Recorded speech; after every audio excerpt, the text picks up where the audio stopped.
En accord ou à l'opposé. Par ici, les brasseurs d'opinion et de vision. Les rencontres de l'air. Juste avant d'aller à Alexandre Moranville, je vois là, du coin de l'œil à la télé, puis on va faire un suivi là-dessus, qu'il y a présentement 200 000 clients qui sont privés de courant à Montréal. Privés de courant, ça veut aussi dire privés d'air climatisé avec les chaleurs intenses. Interruption du côté de la ligne orange. Donc, on va vous revenir avec plus de détails, mais 200 000 sur l'île de Montréal, c'est pas rien. Salut Alexandre!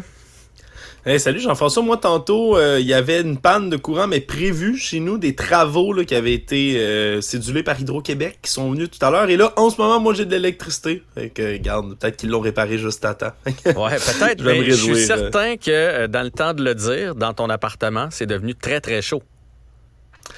Ah, et puis j'ai pas une vraie air climatisée non plus, là. Je suis un pauvre Montréalais, là, sans vrai air clim dans son appartement, Jean-François. Donc oui, il fait excessivement chaud, ce qui explique mon visage reluisant ici, JF, mais je suis tellement prêt pour faire ma chronique. Écoute, on le voyait pas trop et tes cheveux sont impeccables, donc aucun problème. Il n'y a aucune goutte de sueur. Rien ne bouge dans cette chevelure frisée, Alexandre.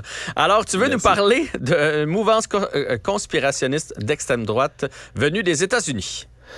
Ouais, puis là tu sais, puis peut-être que certains de nos auditeurs le savent aussi, c'est mon dada dans la vie, j'anime le balado Ce n'est qu'une théorie, entre autres ici à Cube Radio, sur tout ce qui est théorie du complot, puis ça fait longtemps que je fais toutes sortes de chroniques ici à Cube Radio.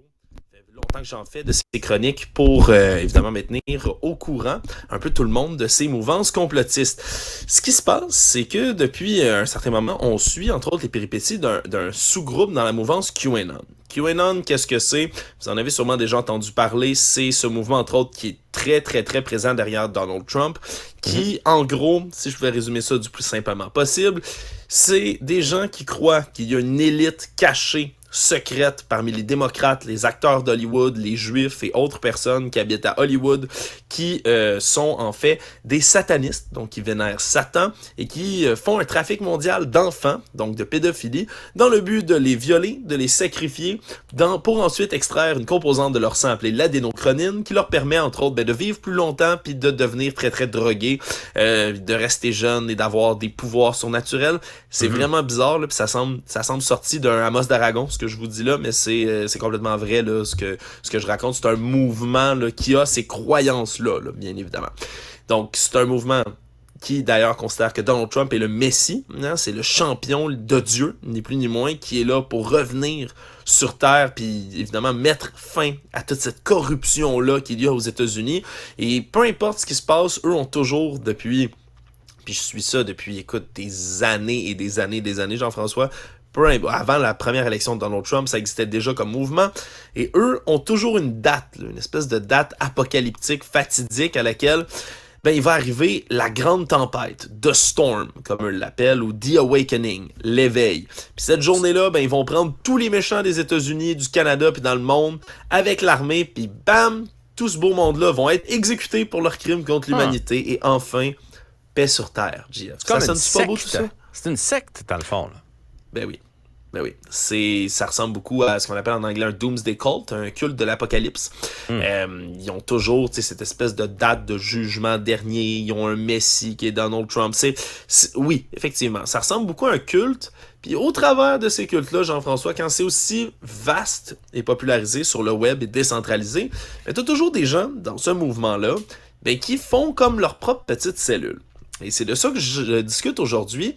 Quelqu'un de qui j'ai souvent parlé ici à Cube Radio les dernières années, un homme qui, son surnom sur le web est Negative48, ou donc Négatif 48, de son vrai nom, Michael Prondsman. Okay? Monsieur Prondsman, c'est un homme qui est bien étrange. Okay? C'est lui, tu t'en souviendras peut-être, Jean-François, entre autres, qui est derrière le mouvement, puis le public le connaît pour ça. En 2021, à Dallas, en novembre, la date de l'assassinat de John F. Kennedy, le président américain, on se souviendra, tiré dans sa décapotable en pleine tête par un sniper, finit par décéder dans, d'ailleurs, des circonstances qui, elles, sont vraiment empreintes de conspirationnisme et de toutes sortes de légendes. Mais lui est allé, en 2021, en novembre, sur place avec des centaines de supporters qui le suivent et attendait la résurrection de John F. Kennedy. Je sais pas si tu te souviens de cet événement-là, ça a fait un peu de tour du monde. Non, mais je veux dire, avec les images qu'on a vues, les chances qu'il ressuscite sont assez minces, là. Ben, tu vois, c'est que dans sa tête à lui, dans du moins la légende que raconte Monsieur Negative 48, ben, John F. Kennedy ne serait jamais vraiment mort. Tu vois, c'était un double, ou c'était un garde du corps qui était abattu, ou on a prétendu qu'il était mort, pour ensuite qu'il aille à la place, ben, combattre l'État profond, maintenant que tous ses ennemis le pensaient mort. Et son fils, John F. Kennedy Jr., John Kennedy, qui lui aussi est décédé dans un écrasement d'avion, ben, selon eux, n'était pas mort non plus. Il serait même revenu avec son père qui... À ce moment-là, John F. Kennedy aurait eu quasi au-dessus de 100 ans. Là, c'est quand même un exploit de le père et le fils, âge-là. dans le fond, auraient vécu ensemble tout ce temps-là. Caché tout ce temps, Jean-François, c'est une autre merveille des théories du complot, c'est qu'on peut inventer absolument n'importe quoi. Là, je sais que j'ai l'air de te faire l'espèce d'éloge de tout ça, puis te raconter toutes ces légendes-là. Ah non, t'es pas en train de me convaincre, je te dis tout de suite. Je trouve ça très intéressant, mais je vois pas l'éloge. Puis je rappelle, pas de l'éloge, mais disons, je te conte Fleurette, je te raconte une grosse histoire, mais c'est parce qu'aujourd'hui, il y a eu du nouveau dans tout ça. Là. Depuis 2021, lui roule sa bosse, Michael Prontsman, répand des théories, entre autres antisémites, néo-nazis, fait semblant d'avoir inventé un nouveau système de numérologie juif réinventé dans lequel il lit dans les nombres qu'il voit il y a un peu partout dans les annonces ou à la télé, il voit des messages de Dieu qui lui disent le futur. T'sais, l'homme est fou. L'homme est complètement fou. Puis il y a un côté extrêmement triste à tout ça. Ça, c'est important d'en parler. Il y a des gens aux États-Unis qui ont décidé de le rejoindre, d'abandonner leur famille, leurs enfants, leurs conjoints, leurs conjointes, puis juste tout sacrer là, puis aller le rejoindre. Puis cet homme-là se promène aux États-Unis depuis 18 mois, ou plutôt se promenait depuis 18 mois aux États-Unis, avec ben tout son entourage, si on veut, sa cour à lui, espèce de personnage mythique qu'il suivait partout. Et quand je dis le suivait, Jean-François, c'est parce qu'il est décédé. Monsieur Prontsman. On a eu aujourd'hui officiellement le rapport du coroner. Vendredi dernier, Michael Prontsman, à l'âge de 60 ans, est décédé. C'est fou, d'un accident de motocross. Il faisait du motocross, il s'est planté, puis solide, puis il est décédé donc de cet impact là, d'un coup à la tête, entre autres lié au motocross qu'il a fait. Mais Alexandre, est-ce qu'il y a des images de ça? Parce que sinon, j'imagine qu'on va pas croire à sa mort. Mais là, Jean-François, je me suis trop approché de mon micro. Là, Jean-François... T'es approché pas mal, je vais te le dire. Là, Jean-François, t'as tout compris.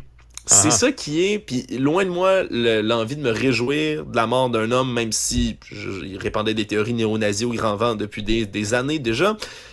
Mais c'est tellement ironique de voir ça aujourd'hui, parce qu'effectivement, les suivants, puis il y avait au-dessus de 100 000 followers, entre autres, là, sur sa page Telegram. C'est pas rien, là. Puis des centaines de personnes qui le suivent un peu partout, comme une espèce de grande cour, partout aux États-Unis. Mais ces gens-là, effectivement, Jean-François ne pense pas qu'il est vraiment mort. Et là, l'entourage qui était sur place avec lui, ben eux ont eu accès, évidemment, l'ont vu mourir, là, ont eu accès au rapport du coroner, mais depuis qu'il est à l'hôpital. Et là, il y a tout le monde sur Internet qui le suivait. Il est pas vraiment mort. Voilà ce qui faisait partie du plan. Tout comme nos idoles, tout comme John F. Kennedy Jr., il se devait de faire semblant de mourir pour continuer à aller combattre dans l'ombre nos ennemis. Et c'est là que c'est complet. Pour moi, qui suis même les théories du complot depuis longtemps, je vois quelque chose d'absolument ahurissant. C'est cet homme-là qui a dit tous ces mensonges-là pendant tout ce temps-là, mais maintenant le mensonge est sur lui.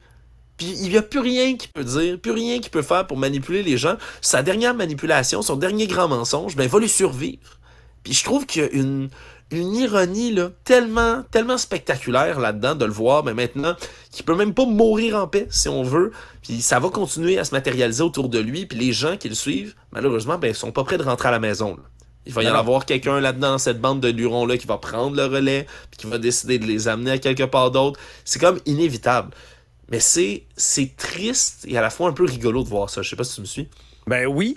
En même temps, s'il voyait ça d'en haut, il serait très content de voir qu'il a réussi son coup jusqu'à la toute fin.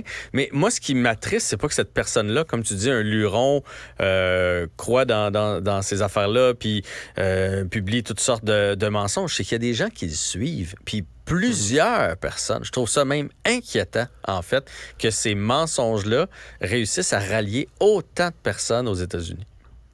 Ouais, surtout quand les mensonges sont aussi farfelus, honnêtement, que ce que lui racontait, là. On est vraiment dans tu sais, QAnon, c'est déjà un cercle de gens qui croient vraiment des faits alternatifs complètement cinglés.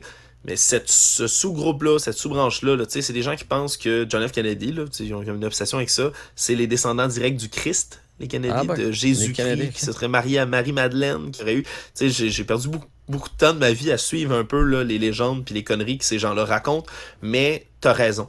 Puis c'est comme dans toutes les théories complotistes, la tentation est forte là, aujourd'hui, je me moque un peu parce que l'ironie est trop bonne dans ce dossier-là, mais au final... Loin de moi l'envie de rire de ces gens-là parce qu'il y a des gens qui sont en détresse là-dedans. Puis beaucoup. Souvent des gens qui ont vécu une certaine détresse psychologique, souvent qui ont un historique également de problèmes de santé mentale, puis qui quittent, au lieu d'aller se faire soigner, qui quittent leur milieu familial, qui quittent le groupe qui les aidait depuis toujours, qui les soutenait, qui les supportait, et qui, en cherche de sens à leur vie, se lancent dans une croisade, une chasse au trésor où ils vivent dans leur propre monde, puis ils ont l'impression d'être le héros, Jean-François. C'est ça, être complotiste dans des milieux comme ceux-là. C'est un livre dont vous êtes le héros. Tu t'inventes une histoire, quelqu'un te raconte quoi que ce soit, puis tu vas continuer à le suivre parce que tu veux y croire, parce que tu es devenu quelqu'un d'important. C'est ça qui est triste. C'est que ça donne du sens à certaines personnes qui en ont pas eu dans leur vie, puis qui malheureusement vont abandonner leur famille, qui vont abandonner leurs amis, des gens qui vont s'inquiéter pour eux, et qui... malheureusement, en viennent à développer une forme de dissonance cognitive, qui vont inverser la réalité puis la fiction, si on veut. Ouais. Toutes les sources de médias crédibles vont devenir des mensonges à leurs yeux, puis tout ce qui est des mensonges et des absurdités relayées sur YouTube, sur d'autres réseaux sociaux obscurs, devient une vérité. Puis à un moment donné, il n'y a plus rien à faire pour les ramener. Parce que peu importe ce que tu vas leur dire, en citant une source ou en citant quelque chose, ces gens-là vont toujours dire que c'est pas vrai. Donc, c'est un peu peine perdue. Merci, Alexandre, pour une autre histoire de complotisme. Bonne journée. Salut.